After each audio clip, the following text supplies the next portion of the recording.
El humanismo está impregnado de una visión del ser humano como ser natural e histórico que debe realizarse en el uso de la libertad. Tal humanismo lo podemos considerar entroncado en el Erasmo de Rotterdam, del que destacamos las siguientes características. La vida humana es comprendida por Erasmo como una cooperación del hombre con Dios. El hombre no es malo por naturaleza. Los elementos bíblicos y evangélicos, junto con la gracia, permitirán al hombre aspirar a la salvación, para lo que es necesario el uso de la libertad. El hombre ha sido privado por el pecado original de los bienes sobrenaturales que Dios le había concedido, pero conserva las facultades y las fuerzas que requiere una vida moral. La afirmación de la libertad humana es necesaria para obtener la salvación. El hombre, ayudado por la gracia y eligiendo libremente el recto comportamiento moral, puede aspirar a la salvación. La salvación está al alcance de cualquier ser humano, pero necesita quererla y buscarla en el ejercicio de su libertad. Aunque no depende exclusivamente de ella, sin la gracia y la libertad sola tampoco bastaría para conseguirla. Entre los temas más destacados del pensamiento de la Reforma se encuentra la valoración de la experiencia interior del hombre frente a la acción hipócrita externa, que acentuará el subjetivismo. Uno de los personajes clave de la Reforma será Martín Lutero, en quien predomina una concepción pesimista de la naturaleza humana. El hombre está corrompido desde el pecado original, privado de toda rectitud interior o exterior. El hombre carga sus pecados a Cristo y éste nos imputa sus méritos. De modo que el hombre está predestinado y solo a Dios pertenece la fijación eterna de la suerte del alma en la vida futura. Entre los humanistas y los reformadores hay algunos puntos de contacto y notables diferencias. Entre los puntos de contacto podemos destacar la coincidencia en el ataque a la teología oficial y los representantes de la Iglesia. Entre las diferencias, mientras los renacentistas y los humanistas destacan la bondad natural del ser humano y exaltan su libertad, los reformadores la niegan. El Estado moderno. En los siglos XV y XVI observamos el desarrollo del absolutismo político, cambio histórico del que se verá reflejado en la filosofía política de la época. Entre los acontecimientos más significativos al respecto, podemos considerar en Inglaterra la aparición del absolutismo de Tudor, iniciado con Enrique VII, al establecer un poder monárquico centralizado al término de la Guerra de las Dos Rosas. En España, el matrimonio de Fernando e Isabel reunió los reinos de Castilla y Aragón bajo la misma corona, base del desarrollo del absolutismo español que culmina con Carlos V. También en Francia podemos situar el origen del absolutismo en 1453, al término de la Guerra de los 100 años. A diferencia de lo ocurrido en España, en Inglaterra y Francia los comerciantes apoyaron la centralización del poder y a expensas de la nobleza feudal. Ello no significa, por supuesto, que el despotismo monárquico fuera la única teoría política del Renacimiento, sino que debe interpretarse como una expresión de la necesidad de unidad ante las cambiantes circunstancias económicas e históricas. En ese sentido, la defensa del absolutismo político es una consecuencia de la creencia de que solo un poder centralizado, fuerte y sin apenas limitaciones es capaz de controlar las fuerzas que tienden la disolución de la sociedad. A medida que el absolutismo político se impone, se desarrolla la teorización sobre algunos problemas derivados de la justificación del poder. Entre ellos podemos destacar la teoría del derecho divino de los reyes, la limitación de su poder, las nuevas reflexiones sobre la naturaleza y las bases de la sociedad política, el desarrollo de la conciencia nacional y su fundamento, justificación y límites, entre otros. La filosofía política. Nicolás Maquiavelo nació en Florencia en 1869, de familia noble, y recibe esta educación esmerada. Participa activamente en la vida política hasta los 44 años, dedicándose entonces a la teoría política.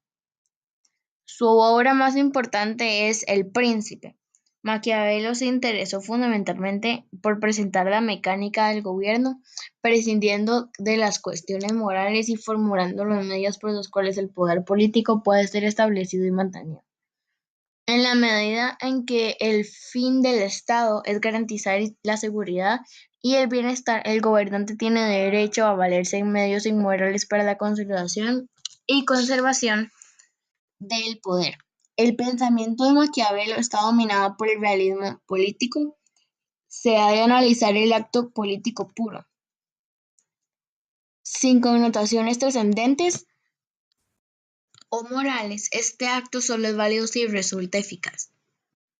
Tomás Moro, bajo la influencia platónica de La Maister República, Leoninos, escribió una poeta y novela compositor filosófica que francés. describe un estado ideal de Instrumento la isla de organum utopía, polifónico, teniendo como relacionado con fondo una Escuela de Notre idealización de la Dame. vida moral de su Nombre época y al mismo Leonin tiempo o una Maister crítica de Leonin. condiciones sociales y económicas. Aunque desconocía El Príncipe, su obra iba dirigida contra el ideal del gobierno despótico defendido por Maquiavelo. Igualmente se pone a la explotación comercial y contiene ideas que reaparecen posteriormente en Maister Leoninos, poeta y compositor francés.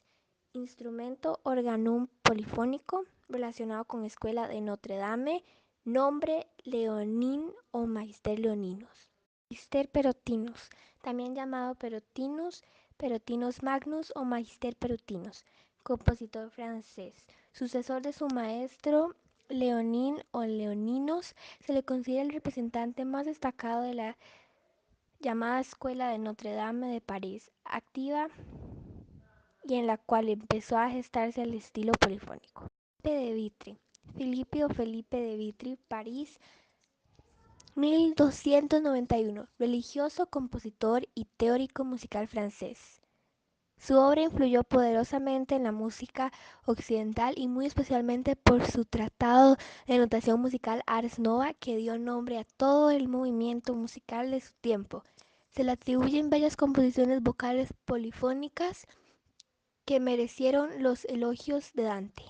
Francesco Landini, Toscana, Italia, 1325-1397. Francisco Landini o Landino fue un compositor, organista, cantante, poeta, constructor de instrumentos y astrólogo italiano. Fue uno de los compositores más famosos y venerciados y sin duda el compositor más famoso en Italia.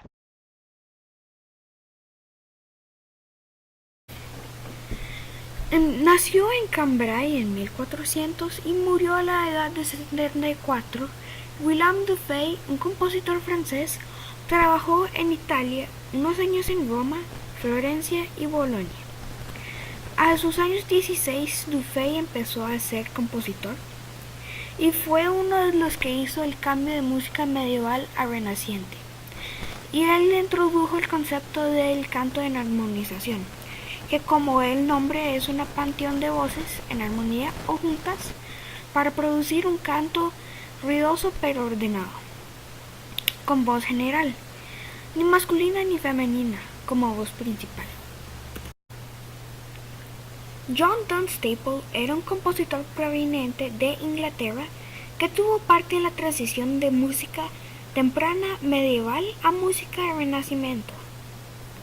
Fue uno que nació en 1385 en Inglaterra y murió en Londres en 1453. Él estuvo en servicio del duque de Bedford y lo acompañó a Francia para combatir a Joan of Arc, una liberacionista francesa. Dunstable era muy bueno en la matemática y la astronomía por general. La manera de componer de Dunstable era música suave y bien fluida y asimétrica en el ritmo. Él también creó el cantus firmus, un ritmo que sobrepone los ritmos de diferentes tonos y longitud que fue cambiada al paso del tiempo en Inglaterra. Él ha dejado sobre 60 obras musicales, entre ellas Segundo Cantar Moderno y Ensemble Daedalus.